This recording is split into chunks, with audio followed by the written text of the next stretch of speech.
تعارف۔ یہ کہانی ہے انایا اور اس کے 4 دوستوں کی جو ایک دور دراز گاؤں میں رہتے تھے۔ یہ بچے عام بچوں جیسے تھے لیکن ایک چیز خاص تھی۔ جب دنیا نے ان کے خواب چھینے تو انہوں نے خود اپنا خواب تعمیر کر لیا۔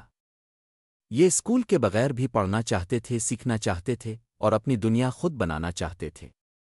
باب ایک گاؤں جہاں اسکول بند ہو گیا۔ گاؤں کا نام تھا کچی ندی والا گاؤں۔ یہاں پہاڑ بھی تھے، دریا بھی، لیکن سب سے قیمتی چیز تھی بچوں کی مسکراہٹ۔ گاؤں میں صرف ایک ہی اسکول تھا، ایک کچا سا اسکول جو 2 کمروں کا تھا۔ وہاں ایک ہی ماسٹر جی پڑھاتے تھے۔ ان کا نام تھا منظور سر۔ لیکن ایک دن منظور سر کو شہر ٹرانسفر مل گیا۔ اسکول بند ہو گیا۔ حکومت نے وعدہ تو کیا جلد نیا ٹیچر بھیجیں گے، لیکن کئی ماہ گزر گئے۔ نہ کوئی ٹیچر آیا، نہ اسکول کھلا۔ باب 2 خواب دیکھنے والے 5 بچے۔ انایا 9 سال کی تھی، خاموش طبیعت مگر دل میں طوفان۔ وہ روز صبح اسکول بیگ لے کر اسکول کے باہر کھڑی ہو جاتی تھی، شاید کوئی آ جائے۔ پھر ایک دن اس نے اپنے 4 خاص دوستوں کو جمع کیا۔ 1 ریحان، حساب میں ذہین۔ 2 سارا، سائنس سے پیار کرنے والی۔ 3 جواد، پرانے سامان سے نئی چیزیں بنانے کا ماہر۔ 4 ماہین، لکھنے اور نظموں کی شوقین۔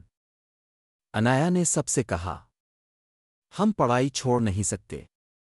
اگر کوئی ہمیں نہیں پڑھاتا تو ہم خود پڑھیں گے۔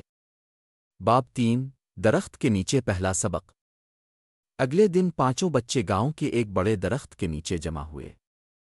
انایا نے اردو کہانی سنائی۔ ریحان نے ریاضی کا کھیل بنایا۔ سارا نے پودے کا تجربہ کروایا۔ جواد نے پرانی لکڑی سے تختی بنائی۔ اور ماہین نے نظم لکھی۔ وہ دن ان بچوں کا پہلا دن تھا، ایک نیا اسکول بغیر دیواروں کے۔ باب 4 پڑھائی کا نیا طریقہ۔ چند ہی دنوں میں یہ درخت اسکول مشہور ہو گیا۔ اور بچے بھی آنے لگے۔ لیکن یہاں پڑھائی ویسی نہیں تھی جیسے عام اسکولوں میں ہوتی ہے۔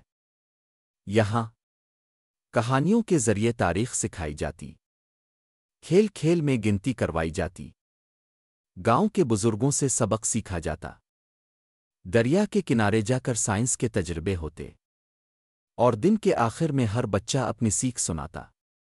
بچوں نے خود ٹائم ٹیبل بنایا، کلاسیں تقسیم کیں، اور ہر ہفتے ایک چھوٹا استاد منتخب ہوتا۔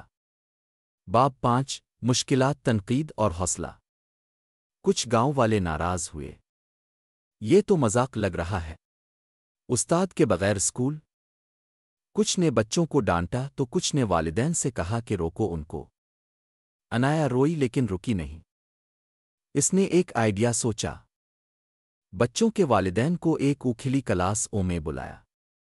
بچوں نے اپنی سیکھا ہوا سب کے سامنے پیش کیا۔ بچوں نے اپنی لکھی نظمیں، حل کی گئی جمع تفریق اور سیکھے گئے تجربے سنائے۔ سب لوگ حیران رہ گئے۔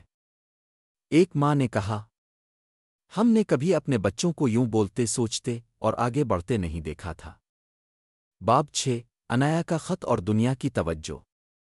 انایا نے خط لکھا، گاؤں کے ہیڈ ماسٹر کو، شہر کے اخبار کو، اور تعلیمی وزیر کو۔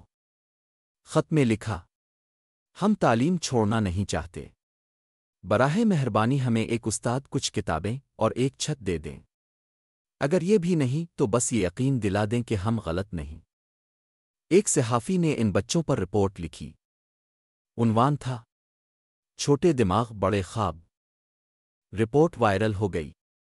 شہر سے ٹیم آئی، اخبارات میں خبریں لگیں۔ یہ بچے ایک مثال بن گئے۔ باب 7 خواب حقیقت بن گئے۔ کچھ ہی دنوں بعد اسکول کی عمارت کی مرمت شروع ہوئی۔ ایک نئی استادہ آئیں، مس گلزار، جو خود گاؤں کی بیٹی تھیں۔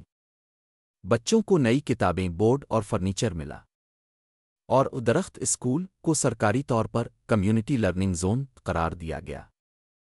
لیکن سب سے خاص بات، مس گلزار نے کہا، یہ اسکول میں نہیں پڑھاؤں گی، ہم سب سیکھیں گے، بچوں سے بھی۔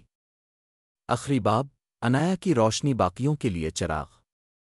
آج 5 سال بعد انایا ایک ٹرینر ہے جو دوسرے بچوں کو پڑھانے کے طریقے سکھاتی ہے۔ ریحان ریاضی کا ٹیچر بن گیا ہے۔ سارا نے سائنس میں اسکالرشپ لی۔ جواد انجینئرنگ کر رہا ہے۔ ماہین شاعرہ بن چکی ہے۔ اور ان کا اسکول؟ وہ اب کئی اور گاؤں کے لیے مثال ہے۔ انایا ہر نئی کلاس میں یہی جملہ کہتی ہے۔ تعلیم صرف اسکول میں نہیں، یہ ہر جگہ ہے، بس ایک خواب، ایک جذبہ اور 5 قدم چاہیے۔